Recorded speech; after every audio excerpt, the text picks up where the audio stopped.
everyone. In continuation with the video lectures, this is the next topic from the chapter drainage, drainage patterns. Now, drainage patterns basically are the geometric arrangement of the streams in a region. The pattern can be of any shape and size, which actually depends upon the number of the factors. These are actually the topography, that is the physical features or the terrain or relief features, the degree of the slope, structural control, the nature of the rocks, tectonic activities, supply of water, and last but not at all the least, the geological history of the region. So, according to these, all these factors, the drainage pattern, the how a stream moves, its tributaries moves, what shape and size is going to cut through the relief features to keep itself moving, or keep its system alive or stream alive is known as drainage pattern. Now, there are various types of drainage pattern according to the shape and size and rocks structure. So first in line is the dendritic drainage pattern. The dendritic drainage pattern is taken from a name derives from a Greek word known as dendrites, which means pertaining to a tree or just like a tree, and it's the most common drainage pattern. This drainage pattern is actually made, majority of the northern rivers are having these patterns. For example, the Ganga river is having this pattern. In the dendritic pattern, there are many contributing streams which are analogous to the twigs of the trees, like the branches of the trees. If you have seen a tree standing, it's a lots of branches and leaves like that. The similar is the condition with the dendritic drainage pattern, which are then joined together into tributaries of the main river. So, for example, the branches and the trunks of a tree respectively. They develop where the river channels follows the slope of the terrain. Dendritic systems form V-shaped valleys. As a result, the rock types are impressive and non-porous. And most of the majority of the northern plains rivers, these have the dendritic drainage pattern. So this is the if you clearly see the figure, the darkened line with the arrow is the main stream.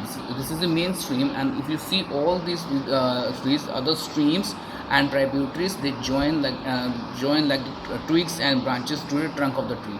So this is exactly how our dendritic drainage pattern looks like. The second in line is the radial drainage pattern. The radial drainage pattern is actually a pattern which actually flows into all directions from a higher point of from a point elevated on a higher side. For example, majority of the volcanoes, or you can say Deccan Plateau rivers, have these plains, or the mountainous rivers have these plains. Reason being, they flow from a top point in all the directions, cutting the rocks into all directions, and they look like a circular form or a merry-go-round. So in radial drainage system, the stream radiates outward from a central high point. Volcanoes usually display excellent radial drainage pattern.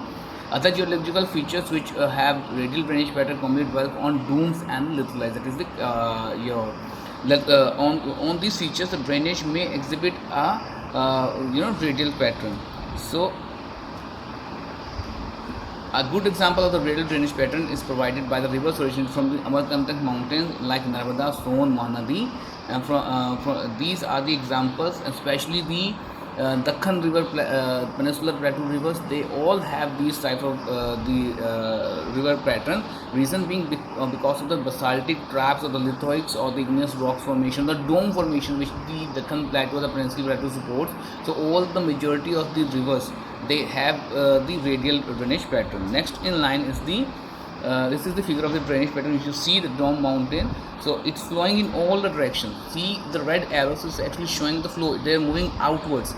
They are not coming inwards. They are moving outward. One pattern will be coming in the slides, where it will be known as the centripetal pattern, where it will be appear that the streams are coming to the elevated point.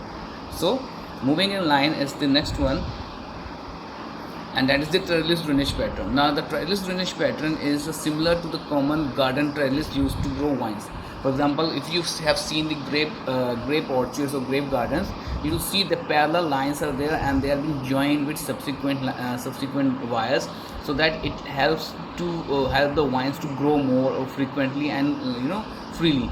So as the river flows along the strike valley, small tributaries feed into the steep slope from the side of the mountain. From the steeper side of the mountains, small valleys or channels come to the main tributaries, and they start feeding it. These tributaries enter the main river approximately at 90 degree. Approximately, not exactly 90 degree or the perpendicular to the mainstream, but exactly at 90 degree, causing a trellis-like appearance of the drainage.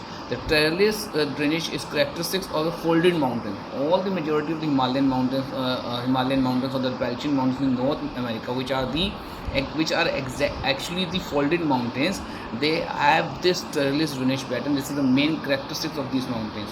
For example, Appalachian mountains in North America, in the north part of the Trinidad, the old folded mountains of the Singun, that is the Chotan Nagpur plateau, have a drainage pattern like the drainage pattern of trellis. So see, if you see this, they are the twigs running parallel and joining the main stream. They are joining the mainstream exactly at the 90 degree or approximately at the 90 degree. So this is how a trellis drainage pattern looks like. Next in line is the centripetal drainage pattern. The centripetal or inland drainage pattern is opposite to the radial drainage pattern, because in this the streams converge at a point which is generally a depression or a basin. In the radial pattern, they were moving out from a depression or a point or a higher point, but in the central petal pattern, they are converging back to a basin or a depression. The pattern is formed by a series of streams which, after emerging from surrounding uplands, converge into central lowland, which may be a depression or basin or crater lake.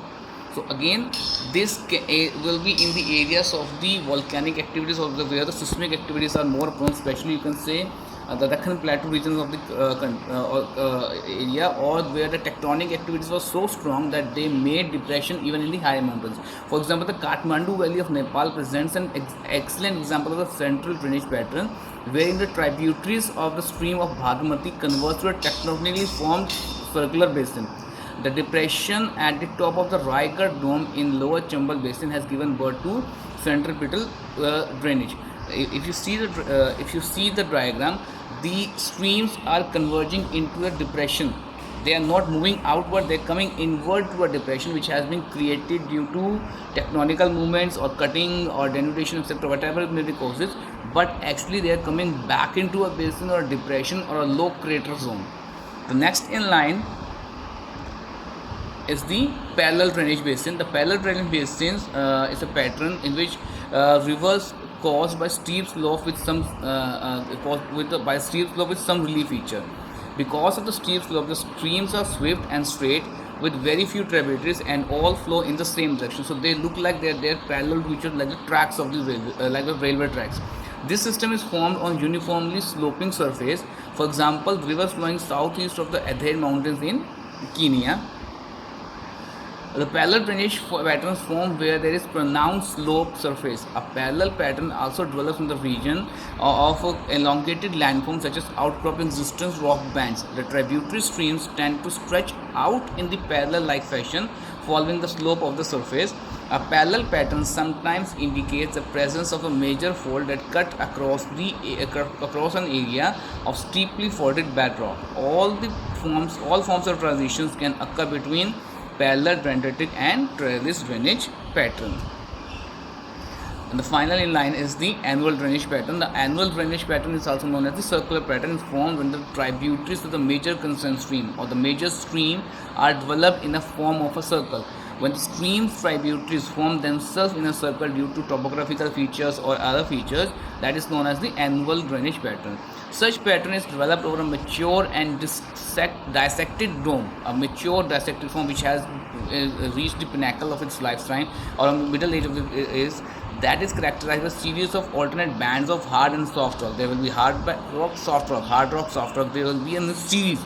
The differential erosion of the hard and the soft rocks actually result in the transition of the beds, which produces ringed bell structure. And due to this, the relatively resistant bed project outward, and the weaker or the soft beds are cut into a circular shape. The master consent stream or the master stream of the main stream emerges at the top of the dome and radiates in all directions down the slope like the radial drainage pattern, where the tributary streams they develop clefts and form due to the erosion of the soft bed and assume acute shape and join the master consent stream or the main stream, and thus the annual drainage pattern is formed. The examples of the annual drainage pattern, the best example of annual drainage pattern can be seen in the denuded domes of the Weald of England or the mature dissected stone Pate dome of Uttaranchal present ideal examples of the drainage pattern.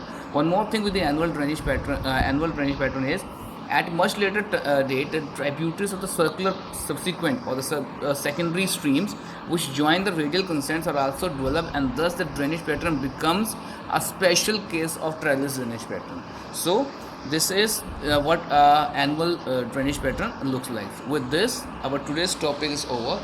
Hope you people have liked it. Thank you. Thank you very much.